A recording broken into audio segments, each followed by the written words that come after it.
This is the video for Wednesday, February 17th. Explain the law of supply. Why do companies rely on prices to drive their production? Pause the video so that you can answer that question. All right, if you remember, the law of supply is as price goes up, quantity supplied goes up, and as price goes down, quantity supplied goes down.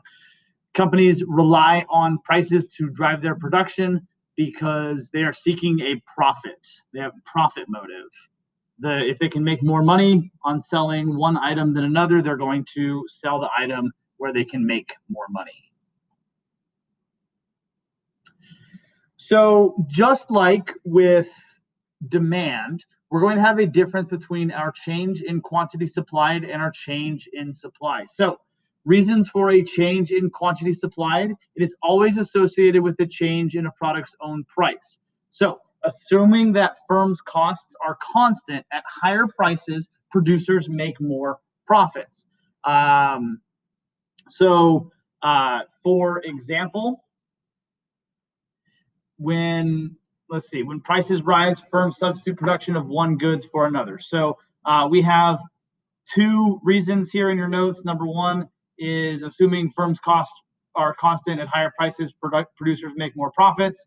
And two is when prices rise, firms substitute production of one good for another. So if people are more willing to pay for trucks and SUVs, then the company is going to make more of those than they're going to make cars. I think recently Ford announced that they're going to stop their production of cars because people will pay more for trucks and SUVs. So they're going to focus on trucks and SUVs, and that's where they're going to put their resources.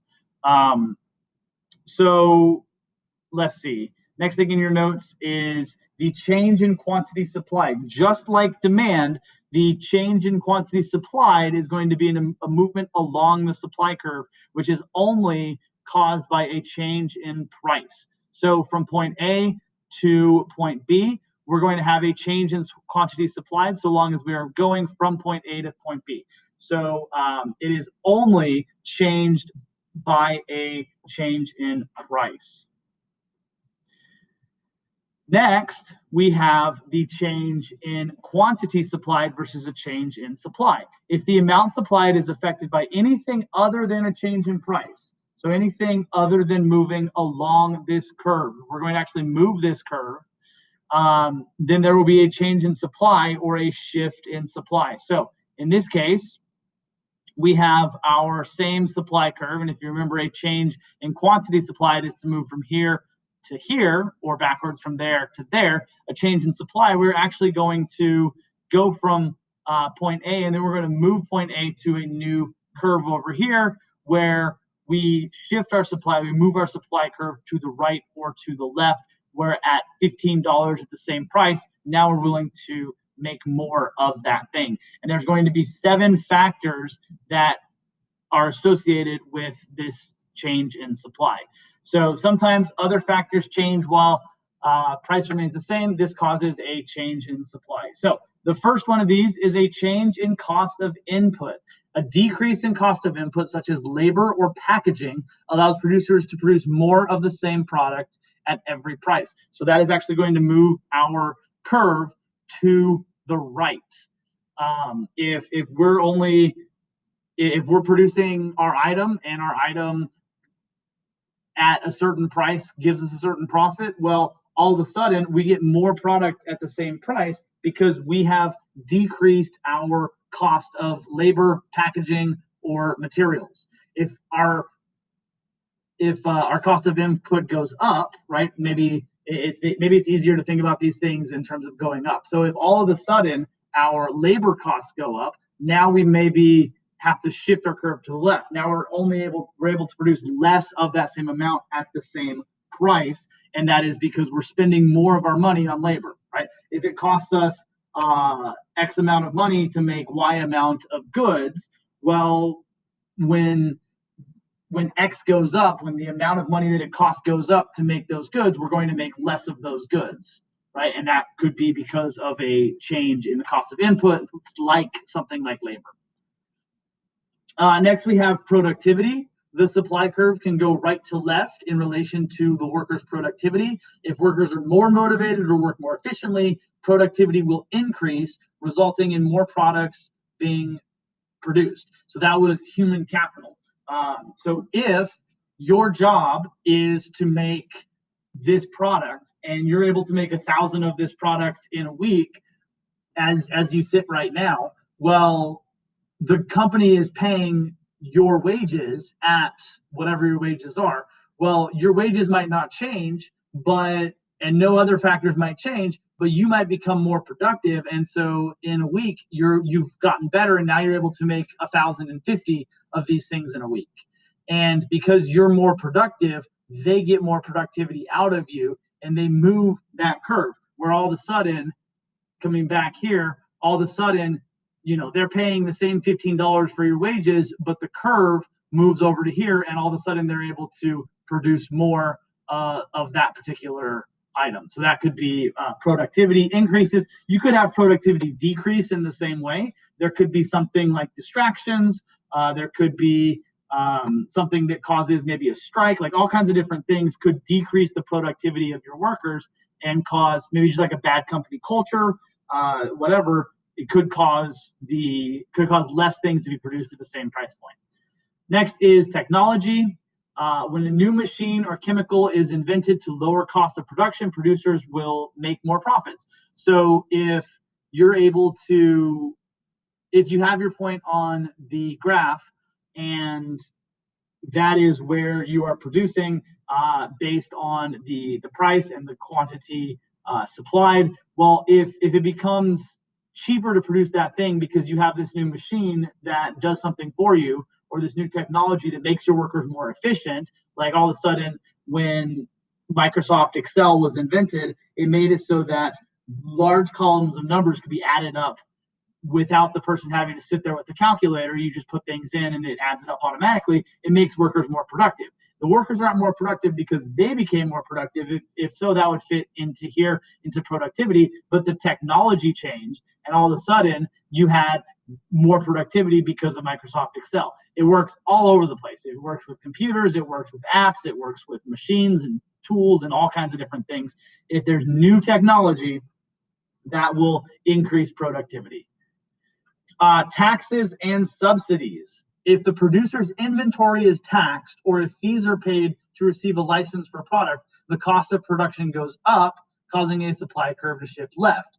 So talk about taxes for just a second. If we produce something, maybe it's oil, because right now the Biden administration is antagonistic towards oil, to say the least, but oil and gas. So if we produce oil and we drill for oil out of the ground, well, if now we have to pay more in order to do that because of taxes that are instituted by an antagonistic government, well, when that happens, we are going to now produce less and pay the same amount. Or in order to produce the same amount, we're going to produce less. Either way, the supply curve shifts to the left. Now, in our same example, let's say that our friend's firm, they get a subsidy because they produce solar panels. Solar panels are, in and of themselves, they're going to cost the consumer too much money for it to be worth it. And so the government might provide subsidies,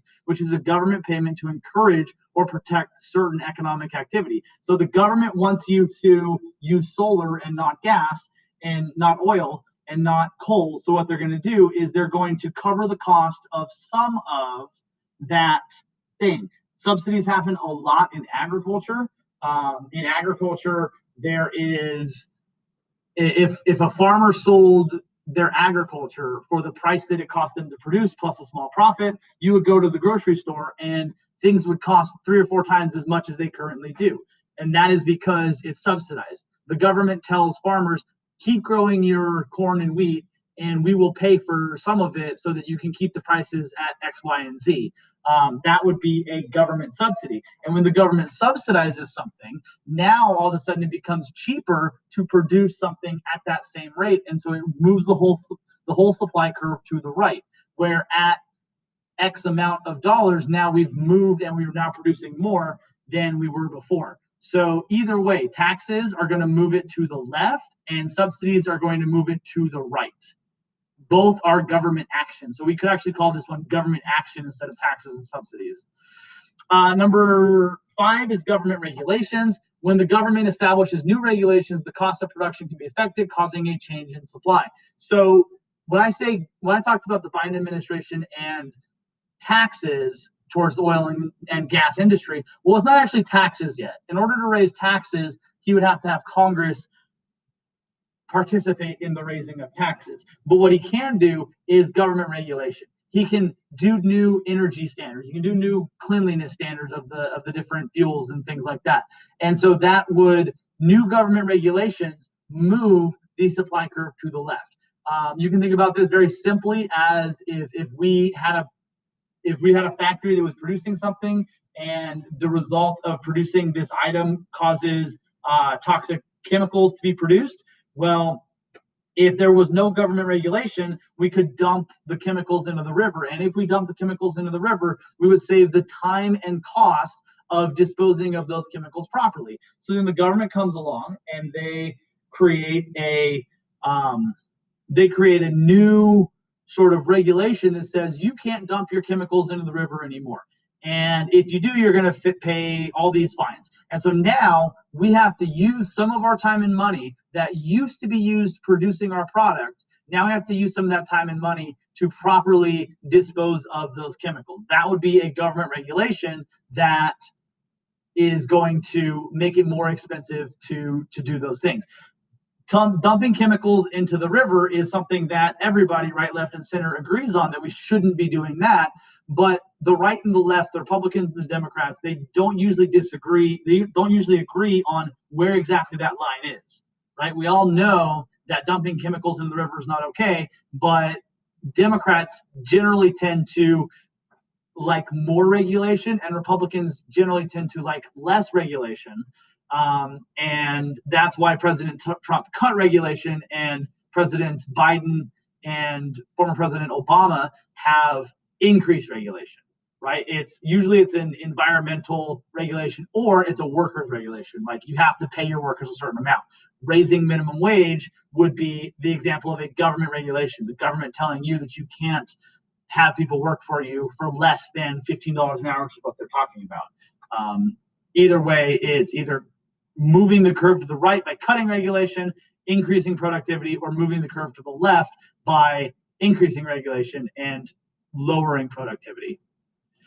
Next is number of sellers. An increase, and this only works in the market supply curve, but an increase in number of sellers will cause the supply curve to shift right, and a decrease in number of sellers will cause the supply curve to shift left.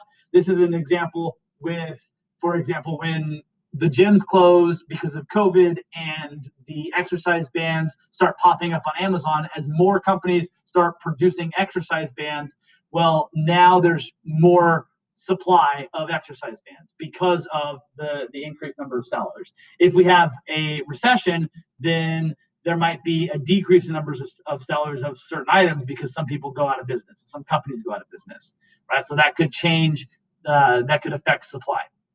Last, we have expectations. If producers think the price of their product will go up, they may withhold some of the supply, thus shifting the supply curve left. So if you produce something, maybe you produce fur coats, and you are producing fur coats and it is getting into summer, well, as you get into summer, the prices of fur coats might go down. And so you might decrease the production of fur coats in order to increase the production of,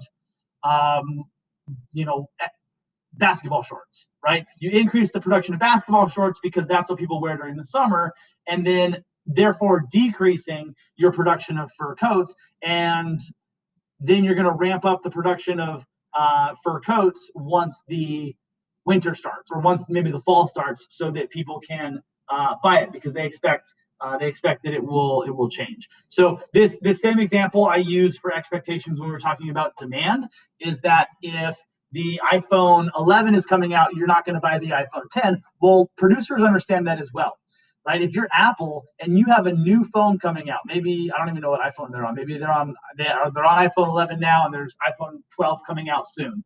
Well, they're going to stop producing iPhone 11 because they know that the people are going to want iPhone 12 very soon. and they're going to have to cut the price of iPhone 11. So that would be an example of expectations, is you stop producing the thing that you know is going to decrease in price at some point. So that'll be it. That's the last item for today, and see you again tomorrow.